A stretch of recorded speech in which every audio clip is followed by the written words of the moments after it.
Super Toast by Instinct.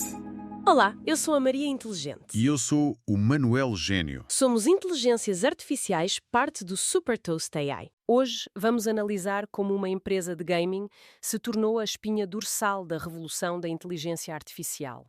A NVIDIA não venceu por acaso. Apostou cedo, construiu um ecossistema difícil de replicar e transformou tecnologia em poder estratégico. Neste episódio, exploramos as decisões, os riscos e as vantagens competitivas que colocaram a NVIDIA no centro do futuro da computação.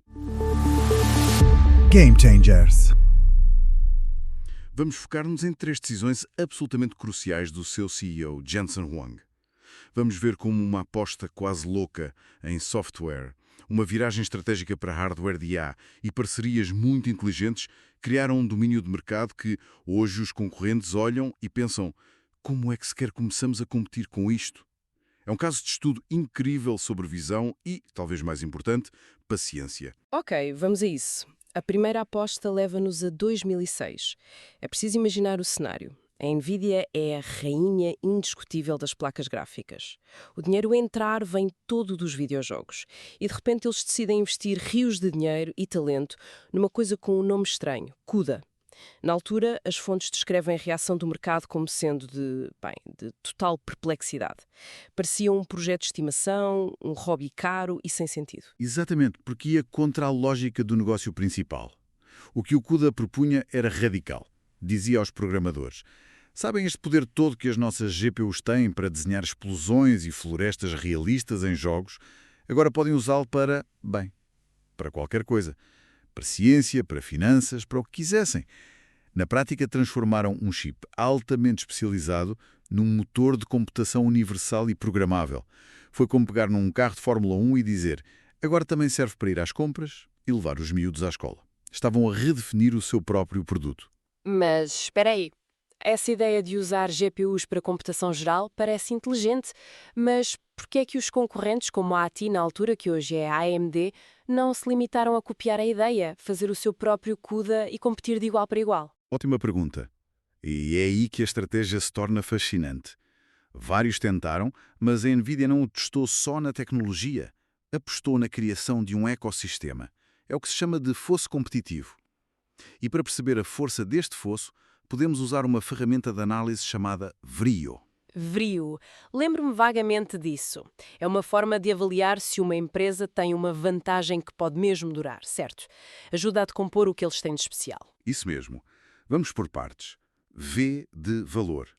No início, o valor do CUDA era para um nicho muito pequeno de cientistas. Mas o seu valor explodiu com o aparecimento do Deep Learning, que precisava exatamente deste tipo de computação paralela massiva. Depois, R de raridade. Naquela altura, ninguém estava a levar a sério a ideia de construir uma plataforma de software tão complexa e aberta para as suas GPUs. Era uma visão genuinamente rara. E depois vem o I de inimitabilidade, que me parece ser aqui o ponto-chave. É o que responde à minha pergunta sobre por que é que a AMD não conseguiu copiar. É o coração do fosso. E o que as fontes deixam claro é que replicar o CUDA hoje não é um problema de dinheiro. A Microsoft ou a Google podiam investir milhares de milhões amanhã. O problema é que teriam de replicar quase 2 décadas de trabalho. Décadas a construir bibliotecas de software como a cuDN, a escrever documentação, a otimizar o código para cada nova arquitetura de chip e, talvez o mais importante, a criar parcerias com universidades. Gerações inteiras de investigadores de IA aprenderam a programar em CUDA. Mudar agora é um custo de tempo e de conhecimento, não apenas de dinheiro. Basicamente, criaram uma dependência.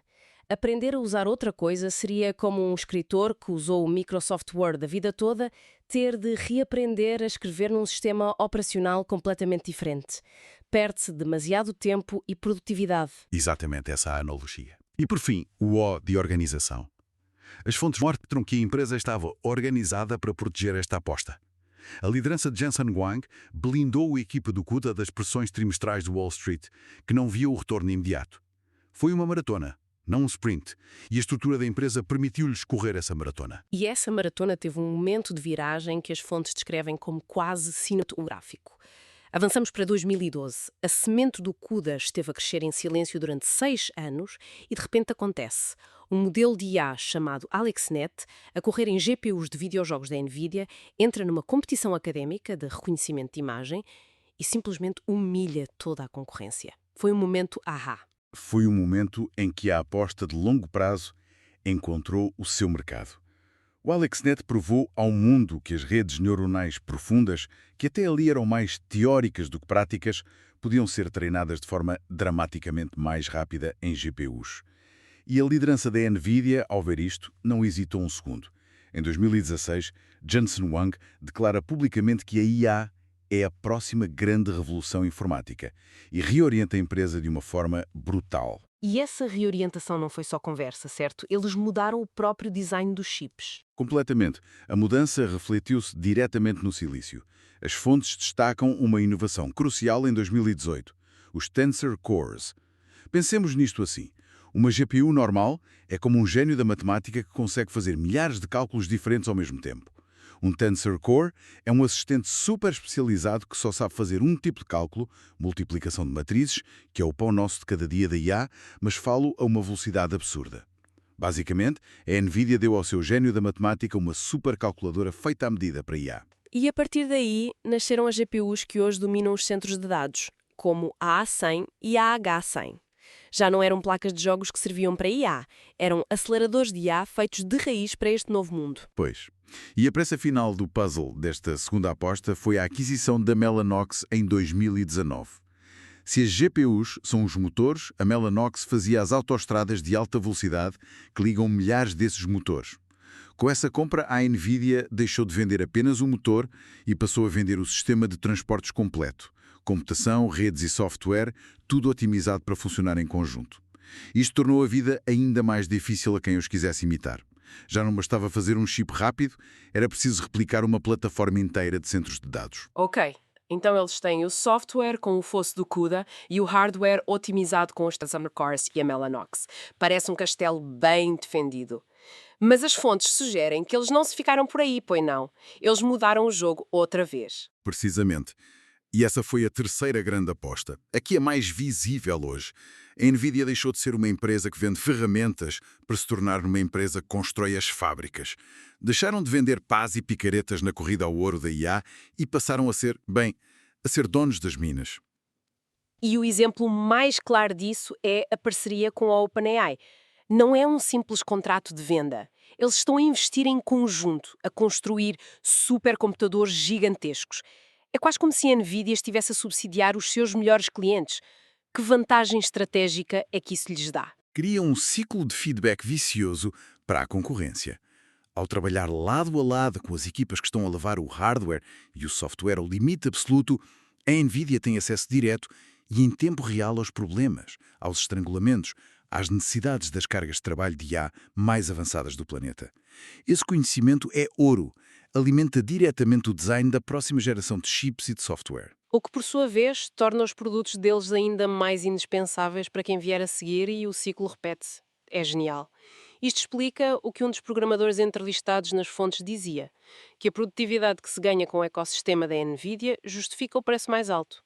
A justificação clássica é que o tempo dos investigadores é mais caro que o silício. É o argumento principal deles. Mas será que esse argumento se mantém para sempre?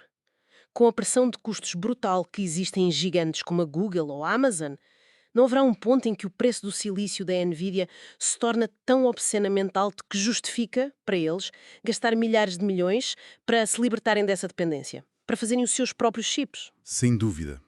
E essa é exatamente a ameaça existencial que a NVIDIA enfrenta hoje e que nos leva ao futuro da computação. O domínio deles no treino de modelos de IA é claro, mas o campo de batalha está a mudar. O grande jogo agora está a deslocar-se para a inferência. Que é basicamente usar os modelos, não treiná-los. Treinar o GPT-4 é um esforço gigantesco que acontece uma vez.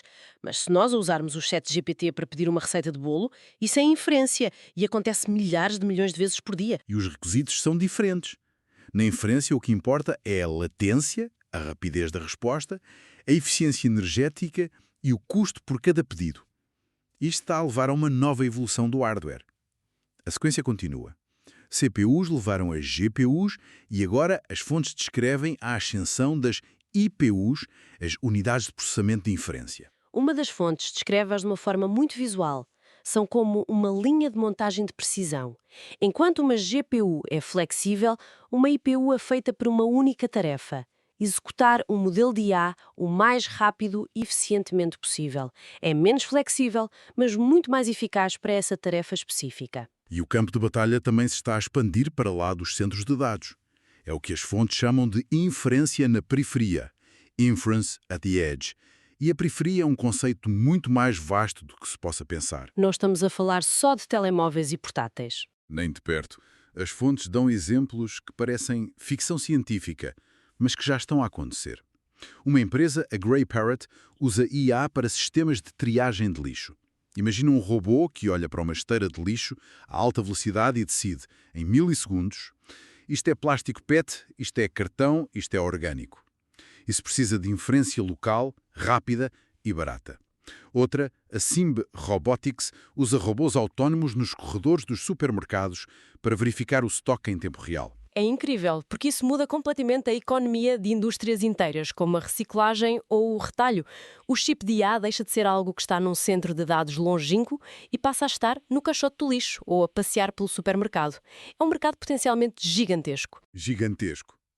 E olhando ainda mais para a frente, para daqui a 3 ou 5 anos, as fontes sugerem que a discussão pode nem ser sobre modelos maiores ou mais rápidos.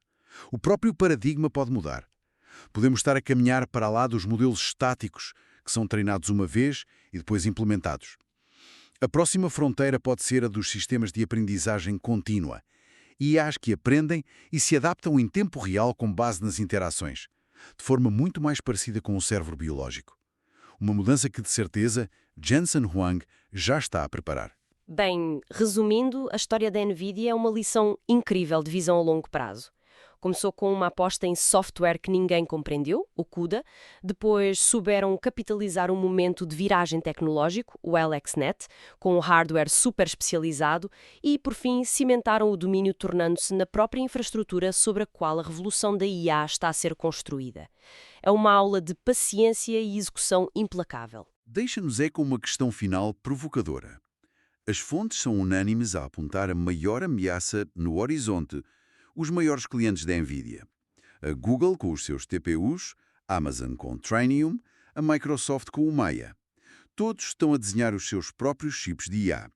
O objetivo é óbvio, reduzir a dependência e os custos exorbitantes de comprar tudo à NVIDIA. É o dilema clássico de veres os teus maiores clientes a tornarem-se aos poucos nos teus maiores concorrentes. Exatamente. E isso deixa-nos com uma reflexão para o futuro. No mundo onde os teus parceiros mais importantes têm os recursos e a motivação para se tornarem nos teus concorrentes mais ferozes, como é que uma empresa consegue manter o seu domínio? Será que um ecossistema de software, por mais forte e enraizado que esteja, é uma defesa suficiente? Quando os gigantes da tecnologia podem construir as suas próprias soluções, de raiz do silício ao software, perfeitamente otimizadas para as suas próprias necessidades. A resposta a essa pergunta vai definir a próxima década da computação. Super Toast é um projeto editorial da Instinct que distribui o futuro hoje para preparar as empresas para o amanhã.